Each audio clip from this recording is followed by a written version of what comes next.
अब यहाँ से हम लोग एक और आगे के जो जर्नल एंट्री हैं वो करना सीखेंगे। यहाँ से बिल्कुल समझ में आ जाएगा कि जर्नल को हम किस तरह से बनाएंगे। अब हमने यहाँ पर क्या किया, खाते 3 हैं हमारे। कौन कौन सा है? व्यक्तिगत खाता है, संपत्ति खाता है और नाम मात्र खाता है।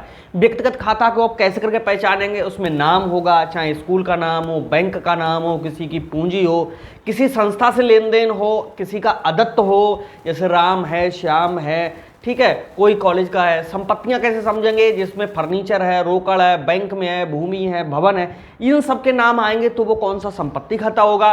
नाम मात्र के खाते में वेतन है, किराया है, छूट है, कमीशन है इत्यादि, जैसे हिरास है और सब जो लाभ हानि प्रॉफिट एंड लॉस अकाउंट में जाती हैं जो भी मदे, वो यहाँ पर आ जाएंगी। और इनके तीनों के नियम भी हमने यहाँ पर क्लियर लिख लिए हैं कि भाई व्यक्तिगत खाता है तो पाने वाला ऋणी होगा और देने वाला हमेशा धनी होगा, क्रेडिट किया जाएगा।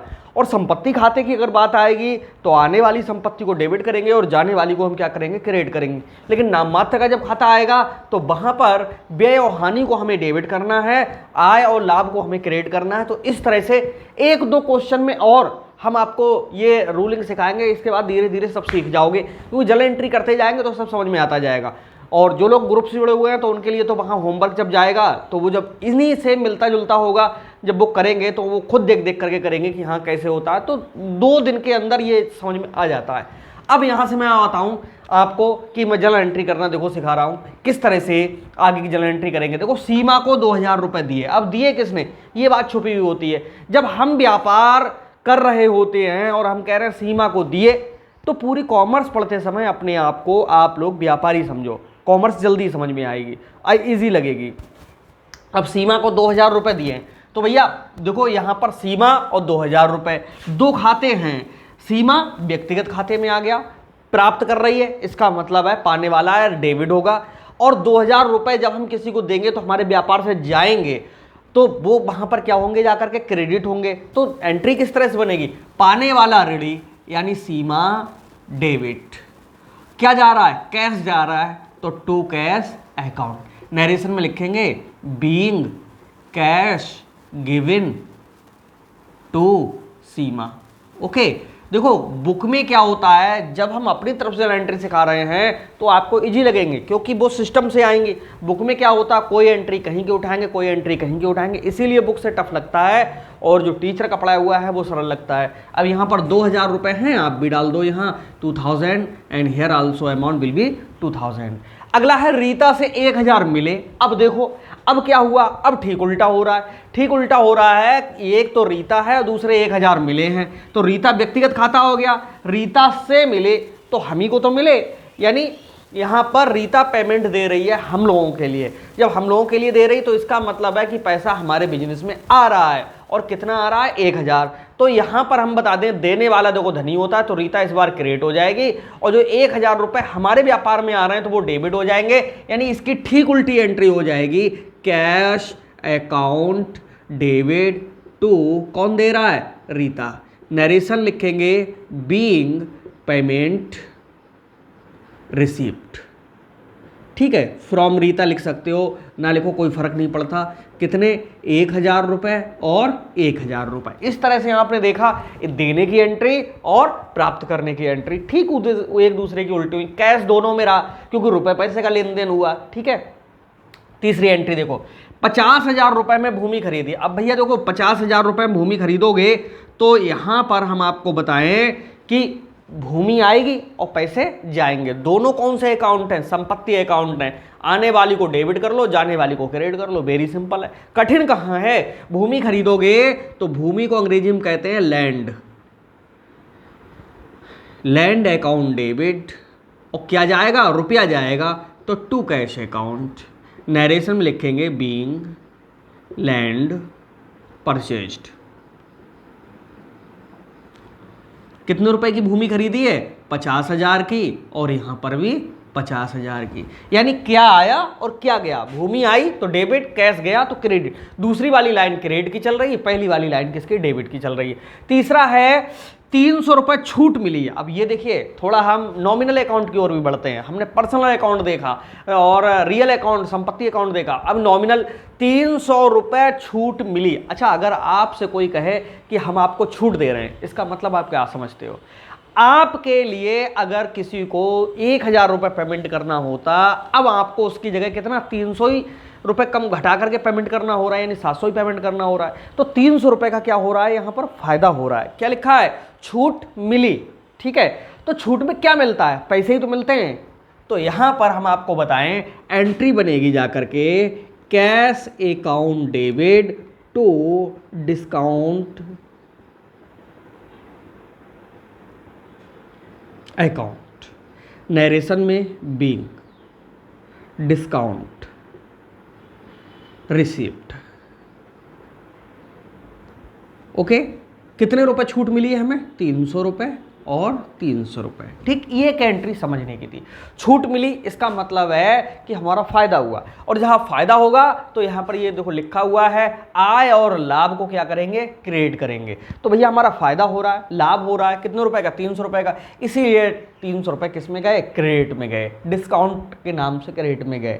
ठीक है, अब हमारे पैसे बच रहे हैं, तो एक प्रकार से अगर मान लीजिए हम किसी को 1,000 रुपए देते, अब हम 700 ही दे रहे हैं, तो 300 रुपए हम क्या कहेंगे? जा नहीं रहे, नहीं देने तो 1,000 थे, लेकिन 300 रुपए उल्टे आ रहे हैं। ये डिस्काउंट का रूप होता है। ठीक है, नेक्स्ट है 80,000 में भवन बेचा। अब देखो कितनी बढ़िया बात है, हमने 80,000 रुपए में भवन बेचा। ठीक है, 80,000 रुपए में भवन बेचा। जब 80 रुपया 1000 में भवन बेचेंगे हम, तो क्या जाएगा? क्या जाएगा? भवन चला जाएगा। आएगा क्या? पैसा आएगा। तो जो आ रहा है उसे डेबिट कर लो, यानी cash account debit, cash account debit. और क्या जा रहा है? बिल्डिंग, भवन को बिल्डिंग कहते हैं अंग्रेजी में, तो टू बिल्डिंग अकाउंट। नरेशन में लिखेंगे बीइंग बिल्डिंग सोल्ड, यानी बेच दी। ठीक, ये जो ब्रैकेट में हम लिख रहे हैं, नरेशन लिख रहे हैं, इसके कोई नंबर नहीं, क्या डेबिट क्या क्रेडिट, क्या डेबिट क्या क्रेडिट, इसके नंबर हैं। यहाँ डाल देंगे अमाउंट 80,000 और यहाँ पर भी कितना? 80,000। इस तरह से ये जो हमारा जर्नल है, एंट्री है, आपने देखा कि बहुत बच्चों के समझ में आ गई होंगी। ठीक है, कमेंट करके जरूर बताना कि समझ में आ रहा है या नहीं आ रहा है। देखो 20,000 रुपये में फर्नीचर खरीदा, अब फर्नीचर हम खरीद रहे हैं। जब फर्नीचर खरीदेंगे तो हमारे पास में क्या आएगा? फर्नीचर आएगा। तो एंट्री करेंगे फर्नीचर अकाउंट डेबिट, क्या जाएगा? To cash account. नरेशन में क्या लिखेंगे? Being furniture purchase. ठीक, लाइन खींच दो। कितने रुपए का फर्नीचर खरीदा हमने? 20,000 रुपए, और यहां पर भी कितना? 20,000 रुपए। इससे हमें देखो भवन बेचा, पैसा आया, कैश अकाउंट डेबिट हुआ, टू बिल्डिंग गई। फर्नीचर खरीदा, ठीक उल्टी, यानी जितनी यहां पर एंट्रियां हैं ये सिखाने के पर्पज से, एक सिस्टम से हैं। ठीक है, इस तरह से ये होती हुई चली जा रही। अब 7,000 राम को वेतन दिया, समझो 7,000 रुपए राम को वेतन दिया। अब यहां पर सबसे पहले बात है कि ये देखा जाता है कि हमने पैसे दिए क्यों। तो भैया जब वेतन दिया है कितना? 7,000, तो यहां पर पता है एंट्री क्या होगी? राम के नाम से नहीं होगी, यहां होगी वेतन के, यानी एंट्री बनेगी सैलरी अकाउंट डेबिट, और वेतन देंगे तो क्या जाएगा? कैश, तो to cash account. Being narration में लिखेंगे सैलरी पेड टू, राम को दी तो राम, और यहाँ पर उसको कितने 1,000 रुपए दिए हमने? 7,000 एंड 7,000। बाद में इसमें क्या होता है? दोनों ओर का टोटल हो जाता है। जब एक पन्ना भर जाए तो इसमें बाद में लास्ट में क्या कर लेते हैं? टोटल कर लेते हैं। ठीक है, और लिख देते हैं CD, यानी कैरी डाउन, उसको आगे ले गए। ठीक है, तो इस तरह से ये जमा एंट्री आपने देखी। अब इसके आगे की जो जमा एंट्री हैं इसको वाइप कर देते हैं, यहीं पर हम फिर से समझाते हैं। ठीक है, ये टोटल लग जाएगा, अगले पेज पे हम लोग आ जाएंगे और यहाँ से फिर से शुरू हो जाएगा। ठीक है, तो देखिए किस तरह से हम आगे का स्टार्ट करते हैं।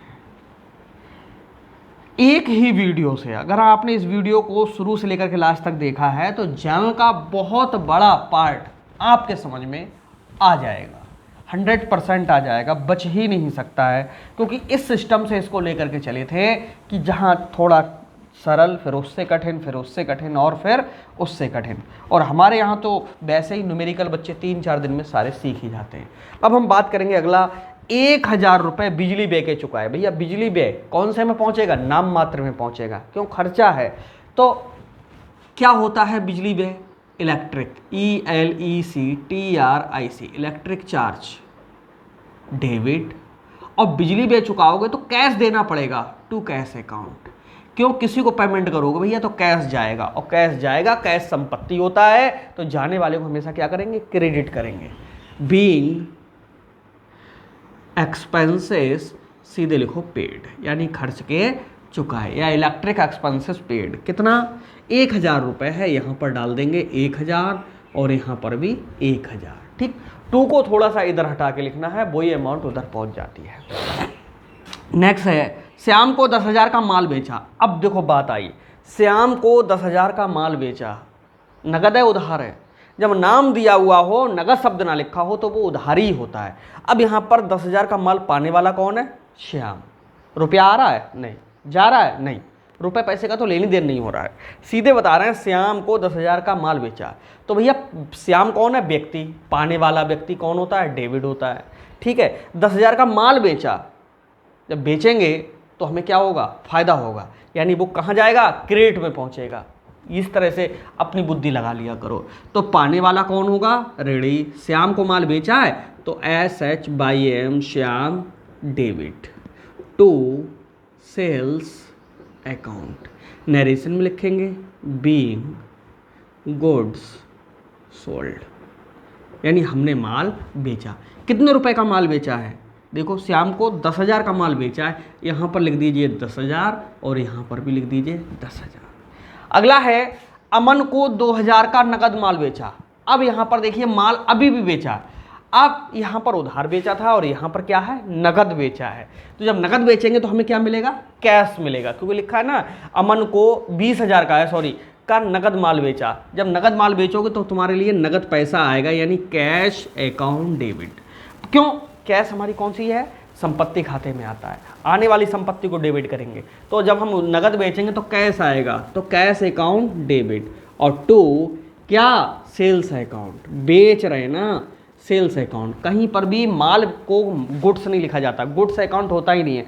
माल खरीदा तो परचेज डेबिट, और बेचा तो सेल्स क्रेडिट, ये चीज़ की जाती है। ठीक है, तो यहाँ पर amount will be 20,000 and here also amount will be 20,000। Narration करेंगे बीइंग गुड्स सोल्ड, कोई नाम से मतलब नहीं। जब नगद बेचा है तो 10 पैसे हमें मिल गए। 2,000 का श्याम से माल खरीदा। अब देखो श्याम से माल खरीदा, इसका मतलब है उधार खरीदा है, यानी हमने थोड़ी देर पहले बताया खरीदा तो परचेज अकाउंट डेबिट, किससे, श्याम, टू श्याम। नरेशन में लिखेंगे बीइंग गुड्स परचेज। ठीक है, कितने रुपए का खरीदा हमने, 2,000 रुपए का। ओके, 2,000 रुपए का। अब क्या हुआ, श्याम को 1900 देकर 100 रुपया छूट लेकर पूरा भुगतान कर दिया। देखिए कितनी ही बढ़िया बात है, हमने श्याम को 2,000 का जो माल खरीदा उसमें से 1900 ही रुपए दिए, क्योंकि अब हम थोड़े और आगे टफ एंट्रियों की ओर बढ़ जाएंगे।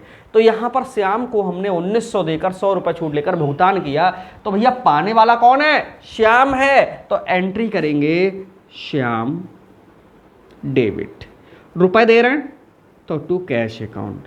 भाई श्याम को कितने रुपए देने थे, 2,000, दे कितने रहे, 1900, 100 रुपये क्या हो गई, हमने छूट ले ली, टू डिस्काउंट अकाउंट। इससे पहली एंट्री में आपने देखा था नरेशन लिखेंगे बीइंग पेमेंट डन, यानी पेमेंट कर दिया। ठीक है, कितने रुपए का, पूरा 2,000 का पेमेंट हो गया। अब यहाँ पर आप देखिए हमने उससे 2,000 का माल खरीदा तो purchase account debit to Shyam हुआ, क्यों, देने वाला था श्याम तो इसलिए धनी हुआ श्याम, क्रेडिट साइड में हुआ। अब हम पेमेंट देंगे तो पाने वाला कौन है, श्याम है, तो वही जो धनी हुआ था या क्रेडिट हुआ था वही अब क्या हो जाएगा, डेबिट, पाने वाला डेबिट। सो गाइज यहाँ पर समझेंगे कि श्याम हो रहा है डेबिट, हम उसे 1900 रुपये दे रहे हैं तो टू कैश अकाउंट, यानी कैश जा रहा है कितना, 1900। 100 रुपये क्या हुआ, हमारा फ़ायदा हुआ। जब हम किसी को डिस्काउंट ले लेते हैं किसी से तो हमें फ़ायदा होता है। तो देखो यहाँ पर आय या लाभ या फ़ायदा हो तो उसको हम क्या करते हैं, क्रेडिट। तो इसलिए डिस्काउंट यहाँ पर क्या हो रहा है, क्रेडिट। अगर हम दूसरे से डिस्काउंट लेते हैं तो क्रेडिट, और हम देते हैं तो वो चीज़ डेबिट, क्योंकि फिर हमारा नुकसान होता है। तो इस तरह से ये जर्नल एंट्री का एक सिस्टम था। और मैं आपको बता दूँ आपके एग्जाम में ये जो शुरू से लेकर के और यहाँ तक जिस बच्चे ने देख लिया वो आगे के 2-1 वीडियो और देख ले, समझ लो जनरल उसका 100% पक्का हो जाएगा। क्योंकि आपके एग्जाम में जो आज हमने ये एंट्रीज कराई थी, 12 एंट्री कराई थी इसमें, और 2-3 एंट्री हमने इससे पहले कराई, इन्हीं एंट्रियों में से आपकी एंट्री 100% मोस्टली 80% रखी हुई होंगी, कोई बाहर की नहीं। हाँ, बाहर की एंट्रियाँ कौन से शुरू होंगी, जैसे अब ये लास्ट वाली एंट्री आई, इसके आगे थोड़ा थोड़ा हम जो डिफ़िकल्टी लेवल है वो बढ़ाते चलेंगे। तो ये वीडियो कैसा लगा जरूर कमेंट में लिखिएगा, और हम आपका पूरा सहयोग करने के लिए तैयार हैं। तो मिलते हैं नेक्स्ट वीडियो में, तब तक के लिए बाय बाय।